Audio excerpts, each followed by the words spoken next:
Ask me nicely. Ask me nicely what? Ask me nicely to marry you, Margaret. Sandra Bullock was the box office star of last year.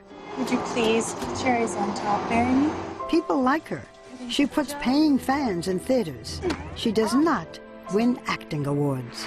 And the Golden Globe goes to Sandra Bullock, Blindside. Not, that is, until this year. And the actor goes to Sandra Bullock. So, when she got Oscar nominated for Best Actress in The Blind Side, it was like a tiny miracle in her great big career.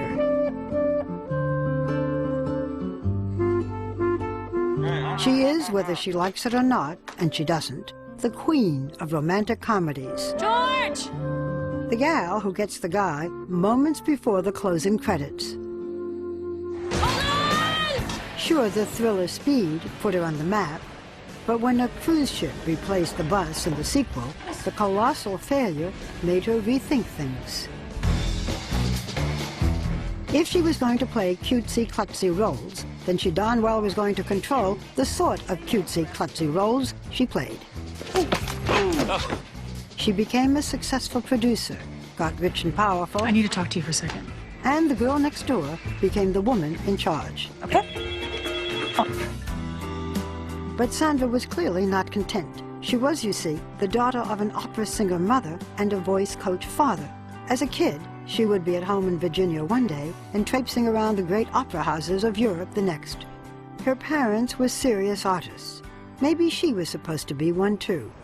Do you have any place to stay tonight? Opportunity knocks. Don't you dare lie to me.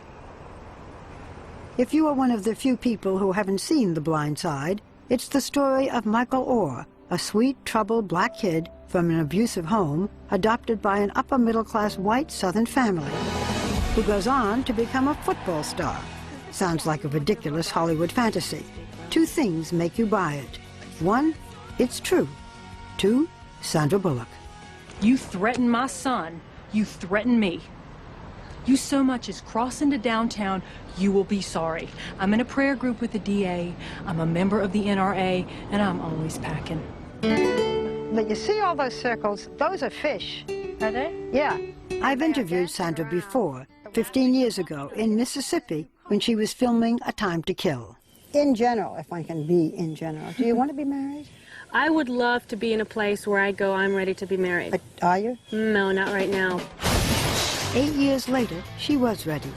While touring the set of the cable show Monster Garage, she met the love of her life, a tattooed tough guy named Jesse James. Many people considered it a mismatch. Clearly, these people have never seen a good romantic comedy. To my husband, there's no surprise that my work got better when I met you, because I never knew what it felt like for someone to have my back. So thank you. They married in 2005, and she is now stepmom to his 3 kids, and everyone in her life calls her Sandra, not Sandra. Sandra. It is Sandra, but if you win an Academy Award, is it Sandra?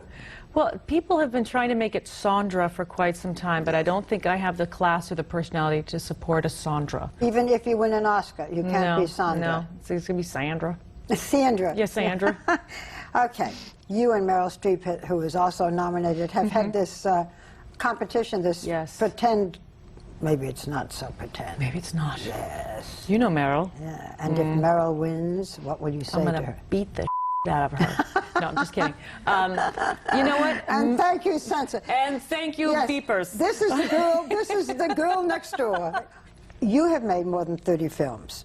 Many of them romantic comedies, very successful romantic comedies. And you have said people who do what I do don't make award-winning films. Well, we get awards like Best Hissy Fit and Best Kiss, which I value. A Best Kiss is not easy to get, so I have several awards that represent my kissing abilities. But I also didn't choose roles that I said would one day garner me great recognition. I mean, I stopped working for a while because I wasn't happy with my work anymore. And you did. You stopped working in 2002. Something like that, yeah. Why? I reached the finishing point. You know, I realized I'd been making wonderful movies, but I'd also made some movies that were not so good. And I didn't want to do it anymore. So you just stopped? I just stopped, and I did thought it what? would be like 6 months. Yeah. I restored an old building here in New York.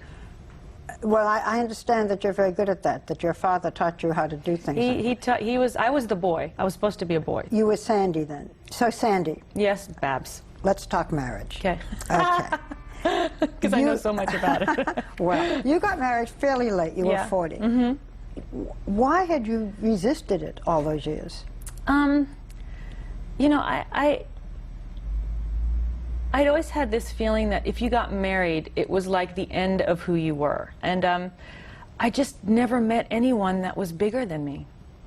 So then you meet Jesse James. Mm-hmm, mm-hmm. He's 5 years younger. Mm-hmm. He likes guns, Mm-hmm. helicopters, Mm-hmm. motorcycles. Mm-hmm. He had his own biker television show. Mm-hmm. He's the man's man. You're the all-American girl. Mm-hmm. What was the attraction? That he's more than the sum of all the parts that you